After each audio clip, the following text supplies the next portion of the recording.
I am so happy to be here this afternoon with all of you and to talk a little bit about what happened during the legislative session for early education in particular. And I'm excited to be here with Trista and Mandi. And we've kind of broken this up by a few different things. So we're excited to just to reflect on what happened earlier this year, but also what that means for us right now, right? So we're used to being involved in stuff at the Capitol and know things by their HB 1, 2, 3, 4, 5. So we will try not to inundate you in that way with the policy speak and jargon, but really like what the heck does that mean for you guys now, now that some of these bills have passed. So before I get started, I wanted to just introduce Early Matters a little bit.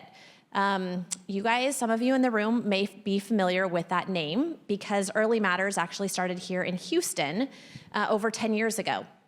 And it has grown and evolved to be so much more than what it started up as. And I'm excited to sort of represent that group in my role leading Early Matters Texas. So Early Matters now, we are in 7 different regions across the state. We just launched in the Panhandle.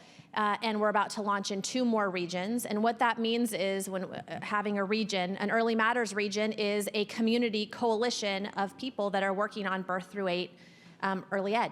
So here in Houston, that's you all. You guys are all working on this, coming together through Harris County. And so we work with similar groups like you guys throughout the state. And we connect leaders on what's working in different communities and different counties, and then we also work together to identify policy from the community and translate that to the Capitol, so that what policy is being done in the Capitol is actually coming directly from providers, families, people with lived experience. So I just wanted to kind of share that up here, where we're located and our different partners that we work with. We work with Parks and Recs departments, with workforce boards all across the state. So as we start to kind of reflect on what happened this last year, I want to just talk about a couple of one big thing that happened that Early Matters really focuses on, which is bringing in the business voice and bringing in CEOs and folks from the business community to be part of education policy and education, those types of conversations. And I'm thinking back, Mandi, to Children at Risk puts on a wonderful rally day at the Capitol, and we had a couple of years ago, we had the president of the Restaurant Association come and show up on the steps of the Capitol, and she was, up there kind of giving a speech, and her name is Emily. She's brilliant, and she kind of looked out at the crowd of childcare providers and thought, they don't know why the heck I'm here. And so she immediately changed what she had planned, scrapped her talking points and just started talking to them and just really shared, I am here alongside all of you guys. From the Restaurant Association in particular, they're the largest workforce across the entire state, and their workers are powered by childcare workers, right? They can only get to work if there is someone to care for their children. And often they are experiencing the most acute challenges because restaurants are open at a time when childcare providers are not. So they feel it, these restaurant owners feel it very acutely, which is why the Restaurant Association has gotten involved in this. But we have found other business leader voices like that who care about childcare issues. And so we've been able to bring them into this, educate them a little bit on what's working and what's not working, and then help them to be an amplifying voice, sharing the same message that some of the other advocate organizations and providers are saying, so that it gets to the ears of legislators, because some of them are legislative donors, right? So it changes the tone and tenor. So this last session, I think that's a real win that we had going into this, was just how we approached it. Early Matters launched in partnership with a few other organizations, a group called Employers for Childcare. We have about 80 members of businesses and chambers all across the state that are part of this. And we really worked to have a few CEOs write op-eds in particular on the importance of childcare as an economic issue. And then so we had them publish those throughout the session. And then strategically, we had those CEOs send the link to their legislators, many of whom were on key committees, right when we needed their vote on a particular bill. And so having their voice get out to the general public that, hey, this is important, was one part of this, but then also influencing the legislators was another key part. So ultimately, we had a really great, we're going to talk about some of the bills. I feel like I'm cutting you off, Trista. We had a really great legislative session for early education, in part because we all really collaborated with each other and coordinated with each other. But at the end of it, Governor Abbott publicly supported childcare by having a very public bill signing of a couple of our key bills. And in that, it was really exciting to be part of that, but for him to sort of publicly signify that, hey, this is actually an important issue, and we're gonna do some things about early education. Now, the two bills that he signed, I am gonna talk about here. They're really wonky bills, though, so I don't want to get into the weeds too much, because they're about governance. The biggest thing here is that, and I think many of you guys know this in this room, childcare is so complex because it was not designed intentionally from the beginning as a single system. It is part and parcel and spread across multiple state agencies. And even for us up here, when we're doing advocacy work, it's spread across multiple committees. So of the 10 or so bills that we supported, I found myself in 9 different committees during the session. It's really hard to get to know 9 different committees and their legislators and their staffers really, really well, but that just shows how split it is, and that there's no one person waking up in the morning at the state level who is accountable for thinking about birth through 8, and there's no one who is waking up every morning thinking about how to make the system better for providers and better for families. So that was one of the bills that he signed, was to how can we streamline governance, and so it's a task force bill. It establishes a governor's task force that will look at this. I'm going to move forward so I can kind of explain a little bit more about these. So that task force bill, I'll just kind of, I have like the numbers written up here, but I'm going to tell you where things are right now in this moment. So not just past of what these bills passed, yay. So the task force in particular, so this is, the governor's office is going to be working with the education agency, with TEA on this. And they are supposed to be, fingers crossed, announcing who the task force members are by early November. So we're hoping that we see this soon. This group is going to be charged with looking at creating definition for what high quality systems look like, including high quality pre-kindergarten. We have some of this stuff already, but codifying it and really like making it really clear. And then looking at widespread governance of the system, right? So what I just said, like who's accountable for this? How can we streamline this across the different agencies that are involved? So that's, so we're hoping so they're going to be charged with doing a report by the end of next December, so December 2026. They will be putting together recommendations for the legislature, and they are going to be hopefully meeting. We'd love to see them meet by the end of this year, but definitely meeting throughout next year. And I know there are going to be many opportunities for you guys and others to be able to engage with that task force and help inform their work. The other bill that is a governance, kind of a wonky bill, establishes a quad agency task force. So I mentioned it's, early childhood spread across multiple agencies. The 4 agencies that most touch this, TWC, TEA, HHSC, and DFPS. This bill established a task force, this initiative, I guess is the official name of it, a childcare initiative across these 4 agencies. And the commissioners or the chairs across all of these agencies have to come together and meet 3 times a year to specifically look at redundancies across those different agencies. So for example, what this means, we have heard this from providers that they are required to do background checks for their childcare workers from 2 different agencies. Both TEA requires that and TWC requires that. think about how expensive and how long background checks take, and then to have to do it twice because neither agency will cede to the other one. So there are things like that happening for providers across the board where they have to do it more than once, or one person tells them one thing and someone else says something very different.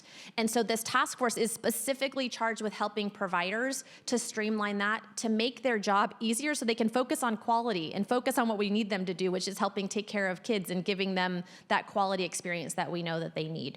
So we're excited about that quad agency. We've been told by TWC that they will be meeting before the end of the year. The TWC is the lead agency on that, and the new chair of that, his name is Joe Esparza. He's a big fan of childcare.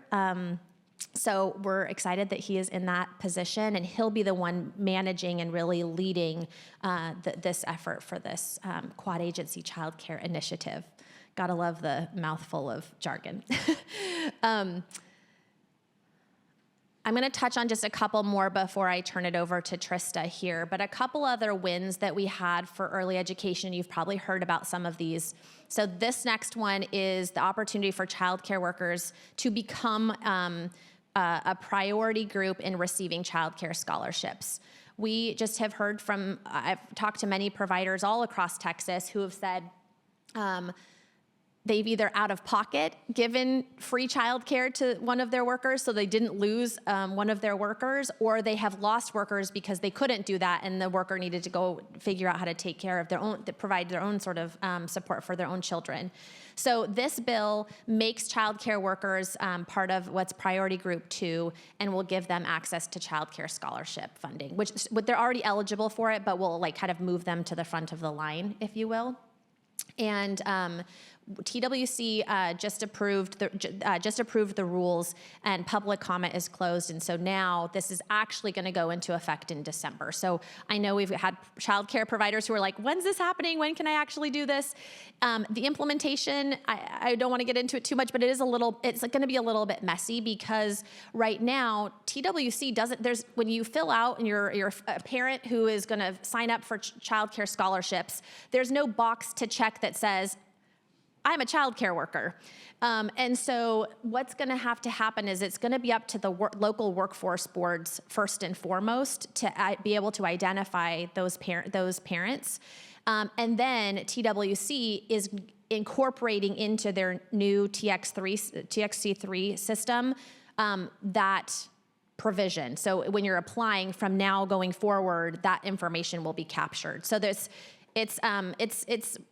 kind of proof that like a simple idea is not so simple to get implemented, quite frankly, because this should be straightforward, but then actually have it being able to track those childcare workers and then account for them is really going to be up to the local workforce board. If you were in the last session that was in this room, one of the presenters up here was saying she was excited about this bill. So this is a data bill. I'm not going to talk about this one too much because it's a data bill.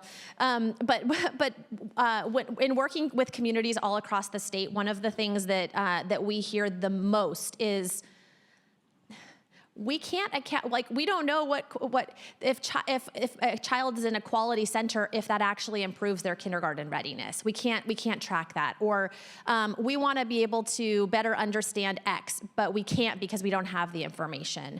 And just the idea that the different agencies are basically speaking different languages, and there's no translator between them when it comes to the information and data, but communities like you all actually want it.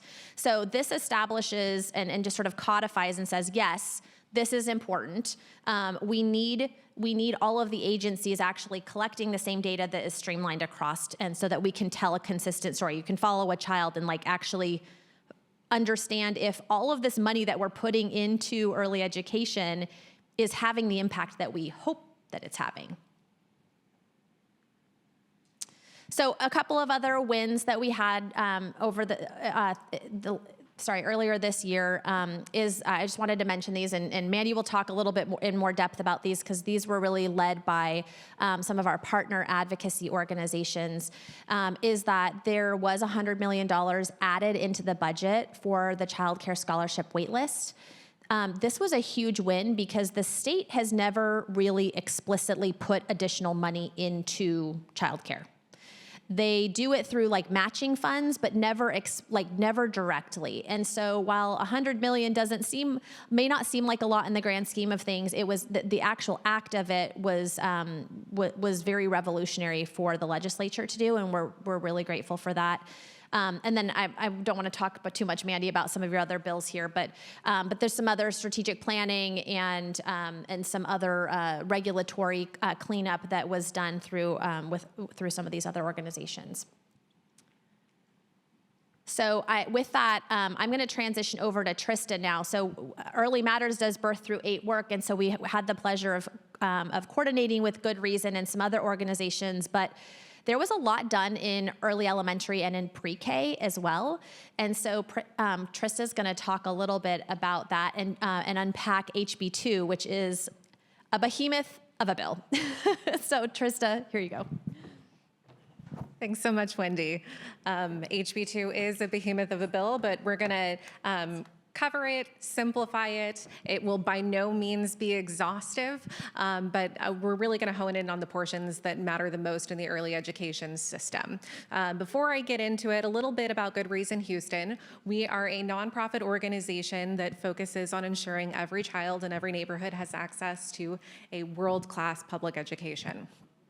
And through that work, we hope to ensure that all families have access to economic mobility and that children are able to live choice-filled lives. And we work directly with 11 different independent school districts throughout the Houston area and the public charters that are within those districts. So when I talk about Houston or provide data around Houston, what I'm talking about is that particular service area, which is not quite as expansive, obviously, as Harris County. So just wanted to provide that clarification. So Wendy shared a lot of the wins that we saw in the early education space. I'm going to delve into more on the pre-K all the way up through post-secondary, but we're mostly going to, again, stick to the early education side.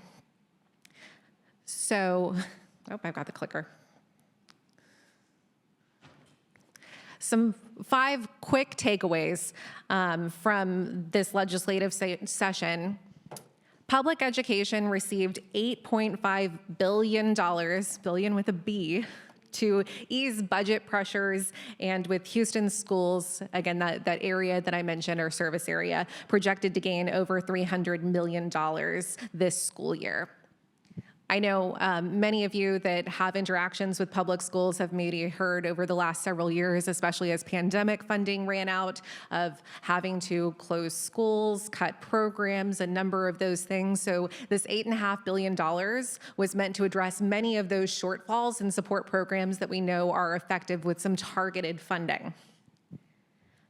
Speaking of targeted funding, there's new funding for educator pay and preparation programs that will strengthen recruitment and retention. Again, if y'all have been paying attention to the news over the last several years, you will have seen many articles, not just within our state, but nationally, about teacher retention and teacher shortages. So the point of some of this targeted funding was to support those areas, especially in early education. We want to make sure that we have highly, highly effective teachers that are able to support our students in their development.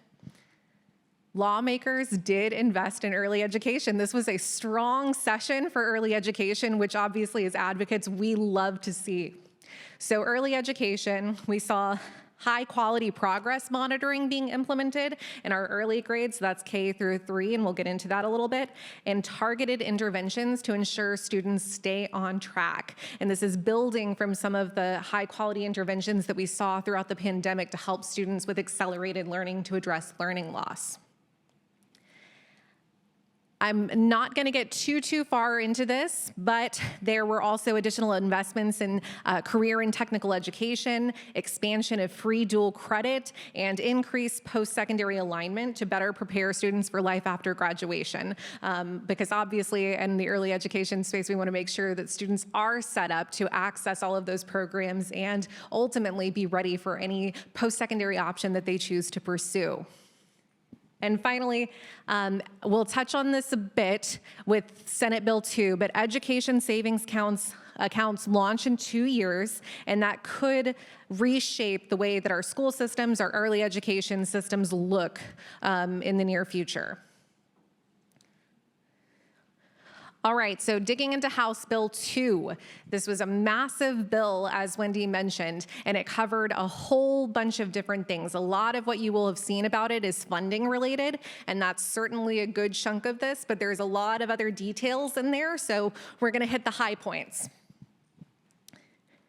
School systems were facing budget deficits. The legislature delivered a robust funding package, and this is really the high-level breakdown. I will share that estimates around these numbers vary depending on how people round and also how they group different types of funding throughout the bill.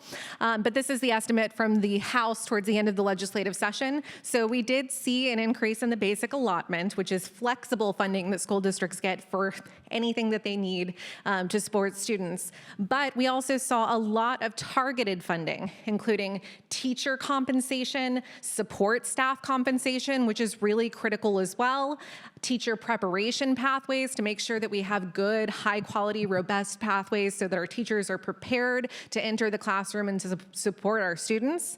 Special education has a new way of funding that focuses on the intensity of need of the student rather than just, checking a box. Early learning by itself received around $677 million. $677 million just for early learning in House Bill 2.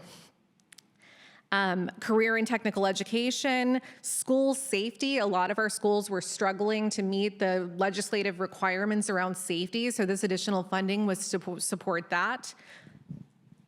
And then a new allotment was created because in the Houston area especially, we have a lot of rising costs for our school districts. Things like insurance that they have to pay that takes away from funding that they could be using to support things like early education programs. So the legislature created a new allotment just to support those fixed costs that school districts have to pay. And the impact of this is significant for our school districts in the Houston area. This is about $307 million across Houston, and that's an average increase of $552 per student. This is funding that is absolutely needed in our schools, and we could certainly say that we need additional funding, but this moves the needle a lot for our students and for each of our school districts that were facing severe deficits. So what we're really here for, digging into the impact for early education. So first and foremost, as many of you know, the way that our assessment system works in the state is we have an assessment for kindergarten readiness that happens at the beginning of kindergarten, and then we don't have any assessments until the end of 3rd grade when students take the STAR for the first time. And that means there is a gap in there and between kindergarten and 3rd grade when we really don't have a lot of comprehensive data on how students are doing. And the problem with that is that we want to make sure, obviously, students are ready by 3rd grade and are on grade level, because otherwise those deficits continue. They start before students even get into the classroom, and by 3rd grade, it is very difficult to catch students up. So many districts use screeners in order to support students and make sure that they are moving towards grade level throughout those early grades. Now the state requires those screeners in literacy and math 3 times per year, with results reported to parents, school boards, and the Texas Education Agency, ensuring that there is greater visibility and line of sight for all of us to be able to track outcomes in those early grades. And the state will determine a list of approved vendors so that we know that those screeners are high quality. And I know many of you have probably heard of screeners before, but for those of you that are not familiar, these are very short instruments that are done between a teacher and a student. And they look like asking a student to sound out certain words or seeing a sequence of numbers and pointing out which number is missing from those sequences. And it's all to make sure that students have those foundational skills that they're going to need so that they can move from, learning to read to reading to learn. High quality interventions. Students who fail 2 screeners in a row must receive extra academic support. This is critical to make sure that we're not waiting until 3rd grade so that students receive the support that they need. To help cover costs, districts will receive $250 per student, up to 10% of the total enrollment, to ensure that we're accelerating learning even for our earliest learners. Teacher development. Many of you may have heard of reading academies to help teachers understand those early literacy skills that are necessary for our students to need and the techniques that are research-backed to reach them. Now, math academies will also be required for our educators in early grades. And there will also be optional math and reading interventionist academies to help interventionists develop those skills to teach those foundational courses. The early education allotment, this is a win for the state that we got additional funding for each K through 3 student to strengthen early learning. So the early education allotment funding is for K through 3 students who are economically disadvantaged or emergent bilingual, and now there is an additional multiplier for all K through 3 students. I will name that they did change the way that the allotment works. So now the funding that was allocated for emergent bilingual and our economically disadvantaged students will first be directed to cover full day pre-K for eligible 4-year-olds, and then it will be on a prorated basis provided for emergent bilingual and economically disadvantaged students. I'll also name that this allotment still does not include pre-K students as part of the initial calculation, so districts are not receiving additional funding for the pre-K students that they have enrolled.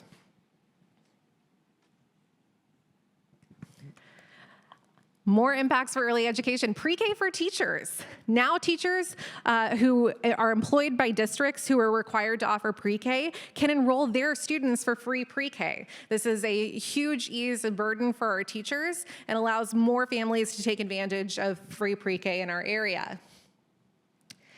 Pre-K partnership intermediaries. The state will designate now 4 intermediaries to support pre-K partnerships between districts and private childcare or charter programs. So there's a lot that still needs to be worked out about how this is going to actually shake out, but what the bill does specifically name here is that districts may not build new pre-K classrooms unless they seek proposals for a partnership. That's currently in law, but the intermediary is now in charge of confirming that private providers are unable to serve the targeted students in the area. It also limits tuition-based programs. Districts may not charge tuition for pre-K unless an intermediary determines that private providers are unable to serve students. And partnership funding, when partners and districts work together, the districts must pass through 85% of the funds they receive for each student to the partner program.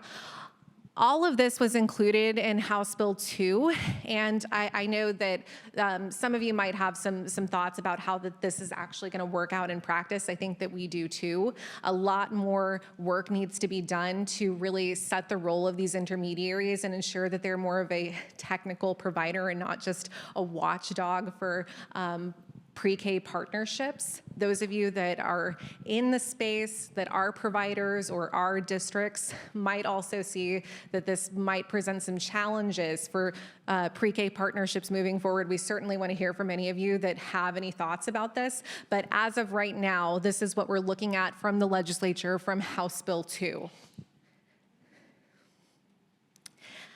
For folks that are interested in how this actually plays out and what the rulemaking looks like on this, the Texas Education Agency actually is aggregating all of their guidance and rulemaking around all of the bills that were passed this legislative session, and most of them focus on House Bill 2. And you can find that online just by searching for Texas Education Agency in the 89th legislature. I'm going to go through these a little bit more quickly so that we can get to Mandi here. But the impact for teachers here, teacher retention. A new allotment creates a permanent pay increase for our teachers at areas of high turnover in their career, 3 and 5 years. Effective educators. The expansion to the teacher incentive allotment will allow up to 50% of our educators in participating districts to qualify for higher salaries based on their proven impact for students. And importantly, they've also created an enhanced teacher incentive allotment, and this encourages districts to include all teachers in this designation system, because the teachers that are most likely to be excluded from incentive pay are, you guessed it, our early educators. So we want to make sure that our school systems are encouraging our early educators to participate for this increased salary. Our teacher pipeline, investments in high quality preparation pathways like residency programs provide aspiring educators with real classroom experience.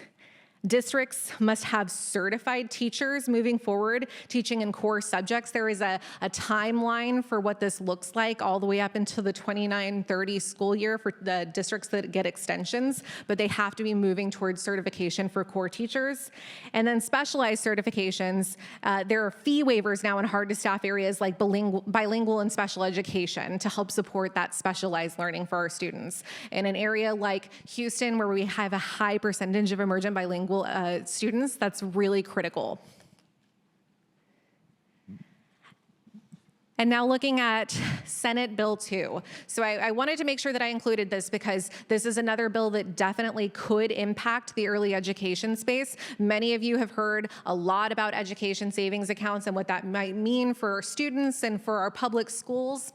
So beginning in the 26-27 school year, all Texas school-age children will be eligible to participate in an ESA program, and priority is going to be given to low-income families and students.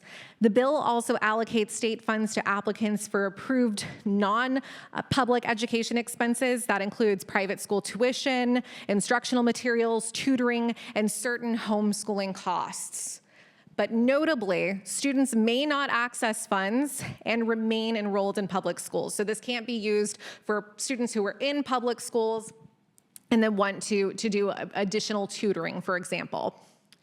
Students who are eligible for pre-K, so that's any student that is currently eligible for free pre-K in Texas, and that's usually students qualify through either being emergent bilingual or educationally disadvantaged, which means they're on free or reduced price lunch, can participate in the program. And private preschool and childcare programs are eligible expenses for students that are pre-K eligible if they are accredited, if they're a Texas Rising Star provider with at least a 3-star certification or higher, if they're a Texas School Ready participant, or if they're an existing partner with a school district to provide a pre-K program. So there's already a partnership program in place.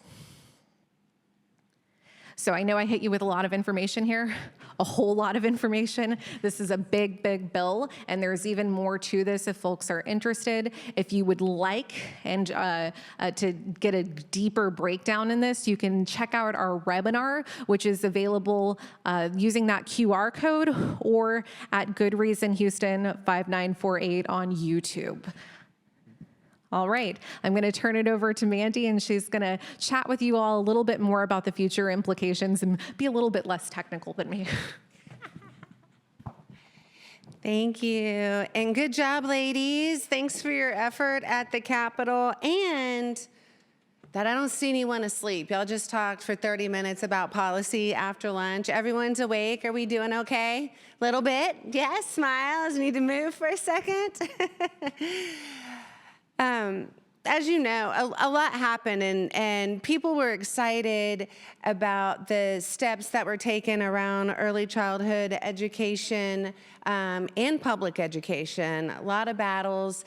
Rules and regs are still happening. So what I wanted to talk about was what's going on right now and where is there opportunity for us to engage. We know, look at this room. Harris County, we can deal with what is given to us. We love our children. We're going to take care of them. Early education, the systems that we have created across the county is noticed. It's noticed around the state. It's noticed nationally.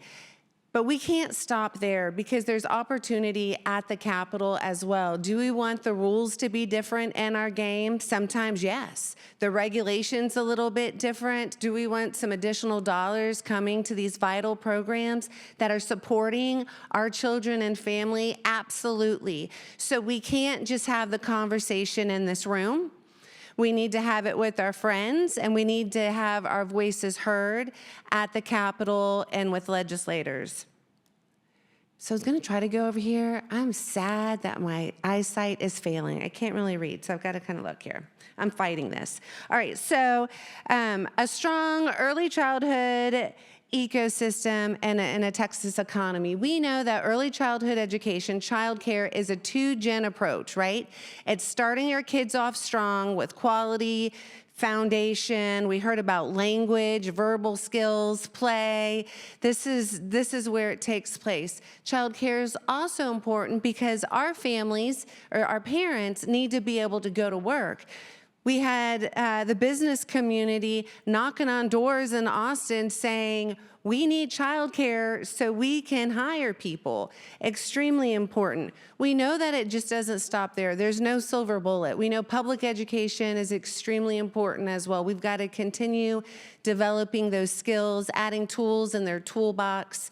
And then when it comes to a workforce, and business community, we've got to align them. It's not the nonprofits and the corporate people, right? They need you. They need you for the childcare. They need you for the benefits and services that you provide. And we've got to work together because our kids are busting their butts through school, and we want to make sure that when they graduate, that it's meeting the workforce demand. Right? So there's got to be a two-way communication. They graduated, college and career ready, great.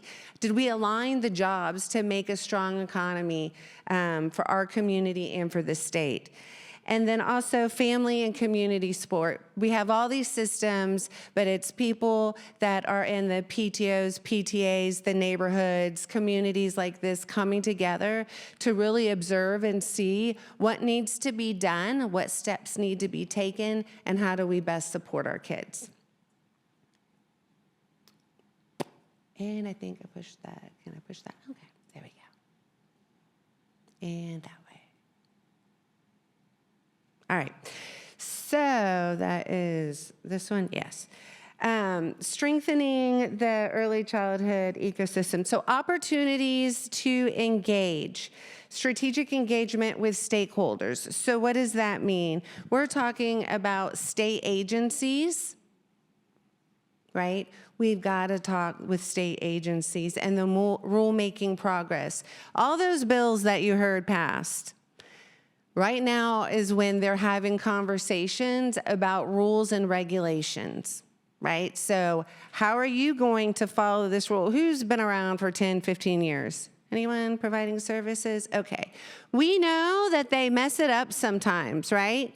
But we can't play the finger game if we don't engage. And so anytime that there are rules created or guidelines created by law, they have to have public comment, open comment. So everyone has jobs here. Everyone is working hard to take care of their families. It's hard to get to Austin. I understand. Guess what? You don't have to. You can submit it online, and we're all good with our devices, right? But they need to hear from people who are on the ground saying, this is how it's going to work, because there can be misalignment. They're not the experts like you are. And so I encourage you, and I will give my contact information. We'll be giving updates and letting you know, public comments available, and I encourage you to engage. Everyone has a story. Please share yours. Research, data collection, dissemination. There's a lot of evaluations going on and programs in our schools, nonprofits. Rice has some great data. Children at Risk collects it. We can't just let that information sit on our websites and or on our shelf. We've got to get the information out to people who are making the decisions. That's locally, so that can be our city, that can be our county, it can be the state, it could be the principal, whoever it is, the superintendents. How do we really engage and get the information out there? Interim charges are going on right now. You know, there's 6,500 bills on average, right? Between 6,000, 6,500 bills that are filed every legislative session. Roughly around 1,000 bills pass. the legislators do not know everything. They don't know, they don't retain the information of 6,000 bills, let alone even 1,000 bills. And I don't mean to be rude to them. You try it. You couldn't, right? But that is why interim charges are so important. So committees are assigned and issued a study. Guess what? They get a year to study an issue and come up with recommendations, and then bills are filed after that. That's when you really engage them. That's when we find our champions. We need some early childhood champions at the Capitol. This was great last session. I promise you we need more early childhood education champions at the Capitol. So I encourage you to ask your legislator, representative, or state senator to ask for interim charges that you care about. Do you care about food? Tell them we need an interim charge about a specific issue, public education, childcare, whatever it may be. And then also there's the sunset review process. This is when we need to elevate. Anyone know what the sunset review process is? Probably not. There we go. Good job. We have a few. Everyone's like, what? The sun is not setting. I mean, it does. But what happens is every 12 years, a state agency is put under review. It's evaluated. It's not new. Some people might know it's like Doge, like things kind of went dogey for a minute. I mean, people are like, what's going on? But Texas has been doing that for a long time. Every 12 years, agency is evaluated. One, should you exist? Are you doing your job? Can you be more efficient? Can we improve outreach? All of these things are going to be happening over the next year or so. And so I want to say first, thank you. I know Children at Risk put out a survey on childcare. Houston, Harris County showed up. We appreciate you. So we're trying to collect information from the ground to provide to the Sunset Commission. It's going to be 5 House members, 5 Senate members make up the Sunset Commission. They're going to be reviewing it. We want childcare to be at the forefront, and so we're going to use that information and provide it. That being said, there is another survey coming out from Early Matters. I want to thank you in advance for your time. Don't get surveyed out because we need your voice. And as Wendy talked about, the Quad Agency is coming together, and the task force, right, for the task force as well. There's some major decisions that are being made at the state level right now in regards to systems, and they're going to be able to use that information to guide them. So I believe Trista is going to send it out as a follow-up, and if y'all could please participate, that would be greatly appreciated. We talked about Wendy talked about governance. There's a lot. There's a lot of state agencies here, Health and Human Services, and it's interesting. It's like, oh, well, this agency is doing that, and this agency is doing this. Children, families don't live in silos, right? There's some who are touching every agency that is on here. Many are. And so we've got to figure out how we can better coordinate and make the voices heard. So Health and Human Services, that's childcare, 211, Medicaid, CHIP, SNAP, Texas Workforce Commission, that is around childcare scholarships and subsidies, Texas Rising Star, which we've heard a lot about, TEA, pre-K, Special Education Services, Department of Family Protective Services, foster care, kinship, state health services, maternal and child health that this community has worked so hard on, Help Me Grow, and then the Department of Ag is the food program for child care providers and assisted living. So a lot of agencies, a lot of issues that are important to our community. Here, and I don't mean to overwhelm you, I really don't, and maybe normally it'd be like, okay, here are some small bites, do this, do that. But we have an opportunity and we can't sleep on it. And so we're throwing it out there. The Sunset Review Commission, these are 4 agencies that are going to be going under review. When we reach out, please take a look. Extremely important. The Quad Agency, a lot of these agencies are the same. The Governor's Task Force, when they're asking for recommendations, we need to let them know. If we don't, then we can't be mad at them. And then, as I mentioned, regular interim charges. So there is a lot going on. I realize that, and just really hope that everybody can stick it out. This is where it happens. When the legislative session happens, that's when legislators are battling it out, right? We're up there, we're trying to provide them information, but now is the time when we set it up and when we use our coalition for a strong voice and strategy. So that's where I'm going to leave you at the moment. This is just a resource in regards to childcare deserts. You can see where that is. You can also go and it'll give you feeder patterns to schools with policy recommendations. Use this information to talk to your public official. Everyone has a legislative profile. And then also coming up, I just wanted to highlight is Paving the Way to Quality, a report looking at local workforce boards and how are we spending dollars around the state. So Gulf Coast would be included along with the other 27. And so maybe there's, yay, we're doing some great things, or maybe we also need to look at it and say, how can it better align with our priorities? And I look forward to that conversation. So that was a lot. I do still see everyone awake. Thank you. Any questions for myself or Trista, Wendy? So I'm going to grab the microphone so I can run to people if they do. If they do. You might be tired as well.